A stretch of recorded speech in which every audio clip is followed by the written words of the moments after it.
আজকে আমাদের দুর্ভাগ্য যে বাংলাদেশ এমন একটা লোকের হাতে পড়েছে, তার মেটিকুলাস ডিজাইনের মাধ্যমে বাংলাদেশকে বিক্রি করার একটা পরিকল্পনা দিয়ে, মুচলেখা দিয়ে মানুষ হত্যা করে ক্ষমতা দখল করেছে। আজকে বাংলাদেশের মানুষের জীবনে শান্তি নাই, নিরাপত্তা নাই।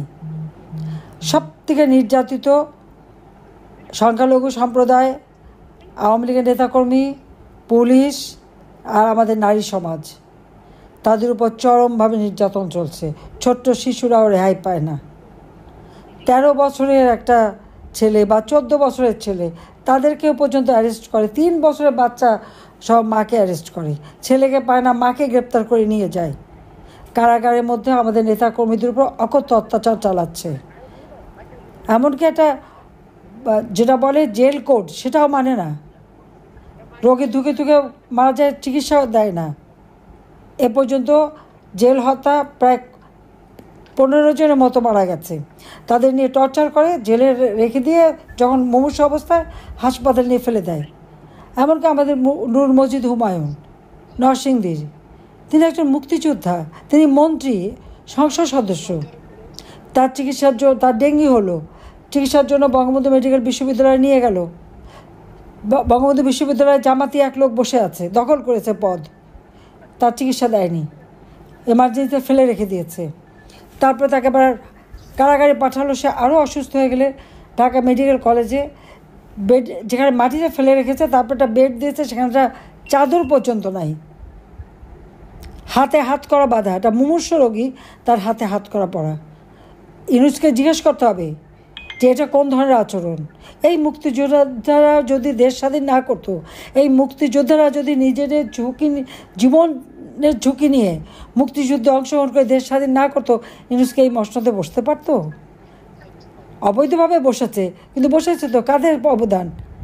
মুক্তিযোদ্ধাদের অবদান, আওয়ামী লীগের অবদান, আওয়ামী লীগের অগণিত নেতাকর্মী। আজকে সে আওয়ামী লীগকে ধ্বংস করবে, আওয়ামী লীগকে নিশ্চিহ্ন করে দেবে। আওয়ামী লীগকে কার্যক্রম নিষিদ্ধ করেছে, আওয়ামী লীগের নিবন্ধন বাতিল করেছে।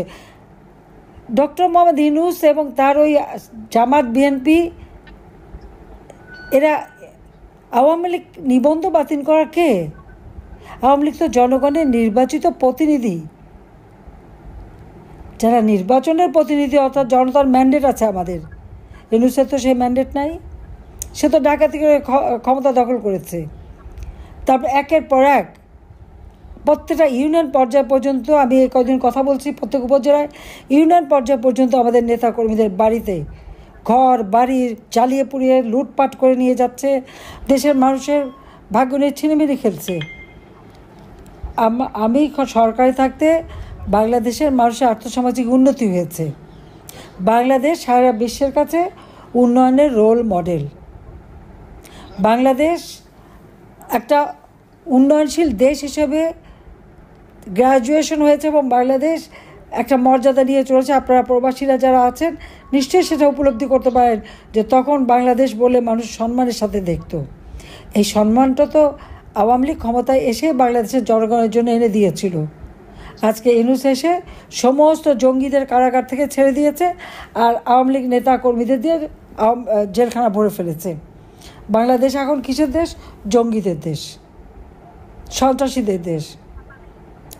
জঙ্গিরা যারা হলি আর্টিজেনে যখন আক্রমণ করলো, ইটালিয়ান নাগরিক, জাপানিজ নাগরিক সহ, শ্রীলঙ্কার নাগরিক সহ বাংলাদেশে অনেকেই তো তারা ওখানে হত্যা করেছে।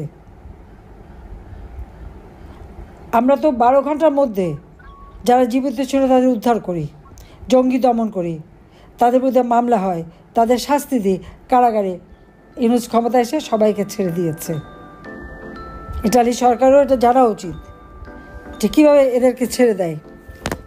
ঠিক একইভাবে 21 আগস্ট গ্রেনেড হামলা, 10 ট্রাক অস্ত্র চোরাকারবারি মামলা, প্রত্যেকটা সন্ত্রাস এবং জঙ্গিবাদের মামলা, যারা ব্রিটিশ হাইকমিশনারের উপর গ্রেনেড হামলা, সবাইকে ছেড়ে দিয়েছে। খুনি জঙ্গি তারা মুক্তি পেয়ে গেছে, আর আওয়ামী লীগের অগণিত নেতাকর্মী জেলে, এবং আওয়ামী লীগের কত নেতাকর্মীকে যে হত্যা করেছে, গুম খুন করেছে। নদী দিয়ে লাশ ভেসে যায়, পুকুরে লাশ, রাস্তায় লাশ, ব্রিজের পাশে লাশ। আওয়ামী লীগ, ছাত্রলীগ, যুবলীগ, আমাদের স্বেচ্ছাসেবক লীগ, আমাদের নেতাকর্মী কেউ বাদ যাচ্ছে না, নারী পুরুষ নির্বিশেষে। তার উপর অত্যাচার, বাড়ির মধ্যে ঢুকে মেয়েদেরকে কাপড় উলঙ্গ করে তার ছবি, তাকে রেপ করা, সেই ছবি তুলে আবার সেগুলি ভাইরাল করে। কত জঘন্য মানুষ হতে পারে চিন্তা করতে পারেন? আর এক একটা বাড়িতে ঢুকে লুটপাট করে, আর লুটপাট করে ভিক্টির চিহ্ন দেখায়। বা চমৎকার! লুটপাট করতে পারলে সেটা বিরাট একটা কাজ করে ফেলেছে। অন্যের সম্পদ দখল করে লুট করে নিতে পারে খুব একদম বিরাট একটা অর্জন করে ফেলেছে। এইরকম একটা ভাব বাংলাদেশে হবে না কেন? ক্ষমতাই তো দখলকারী। এই ক্ষমতা দখলকারী আজকে আমাদের দেশের মানুষের জীবনটাকে নাবিশ্বাস তুলে ফেলেছে। কাজে এ আবার ওখানে গেছে কেন, সেটা হলো প্রশ্ন। যেখানে আমাদের খাদ্যের স্বয়ংসম্পূর্ণ অর্জন করেছি, মানুষ 3-4 বেলা খেতে পারত, খাওয়া, আমরা মানুষের হাহাকার ছিল না। আজকে মানুষ খেতে পায় না, মাথা পিছু আয় কমে গেছে। প্রবৃদ্ধি যেখানে আমার 6.7 ভাগ, তা আজকে 2 ভাগে নেমে গেছে। কোনো মতো টেনে টুনে ইলাস্টিকের মতো 3 ভাগ দেখায়। এলসি খুলতে পারে না। এলসি খোলা নাই কারণ ব্যবসা বাণিজ্য নাই, আমদানি রপ্তানি নাই। সব থেকে কম এলসি খুলেছে এখন। টাকা জমা পড়ে গেছে, সেটাকে আবার বলে যে রিজার্ভ বেড়েছে। রিজার্ভ বাড়বে না কেন? যদি অর্থনীতি সচল না থাকে তাহলে তো টাকা থেকেই যাবে। আমি যখন কোভিড ছিল, কোভিডের সময় আমাদের তো $48 বিলিয়ন হয়েছিল রিজার্ভ, কারণ ব্যবসা বাণিজ্য ছিল না। কাজে ধ্বংসের হাত থেকে দেশকে রক্ষা করার জন্য সকলকে ঐক্যবদ্ধ হতে হবে। জনগণের ম্যান্ডেট নাই, সাংবিধানিক ভিত্তি নাই। সে জঙ্গিদের নিয়ে ক্ষমতা দখল করেছে। বাংলাদেশ জঙ্গিদের রাজ্যে পরিণত হয়েছে।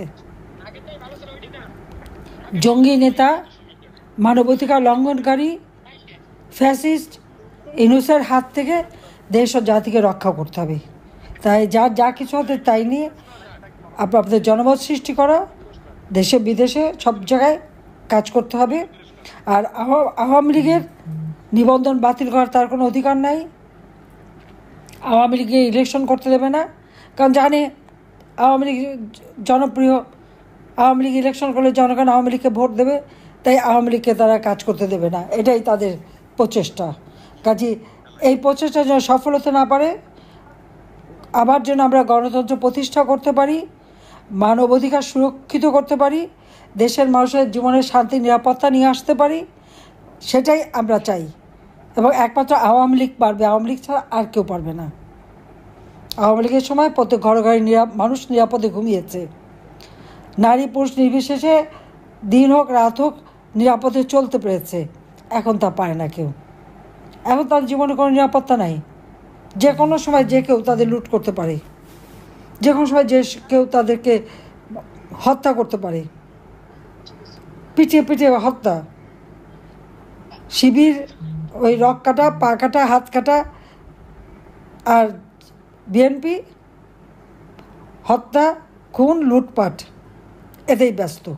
তো এরা দেশকে আর দেশের জনগণকে কি দেবে? যারা স্বাধীনতা বিশ্বাস করে না, জনগণের উন্নয়নে বিশ্বাস করে না, জনগণের শান্তিতে বিশ্বাস করে না, জনগণের নিরাপত্তা বিশ্বাস করে না, তারা মানুষকে কি দিতে পারবে?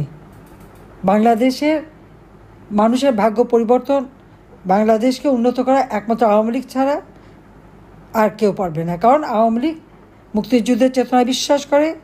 আওয়ামী লীগ জাতির পিতা বঙ্গবন্ধু শেখ মুজিবুর রহমানের নেতৃত্বে আমরা স্বাধীনতা এনেছি। আওয়ামী লীগের আমলেই দেশের উন্নতি হয়েছে, ভবিষ্যতেও তাই হবে ইনশাল্লাহ। আমরা তা করব। বাংলাদেশ স্মার্ট বাংলাদেশ হিসেবে আমরা গড়ে তুলব। সবাইকে ধন্যবাদ। আবারও আমি বলবো যে কষ্ট করে আপনারা এসেছেন, আপনাদের সবাইকে ধন্যবাদ জানাই। ইনশাআল্লাহ বাংলাদেশ আবার আমরা ফিরে পাবো। খোদা হাফেজ। জয় বাংলা, জয় বঙ্গবন্ধু। বাংলাদেশ চিরজীবী হোক।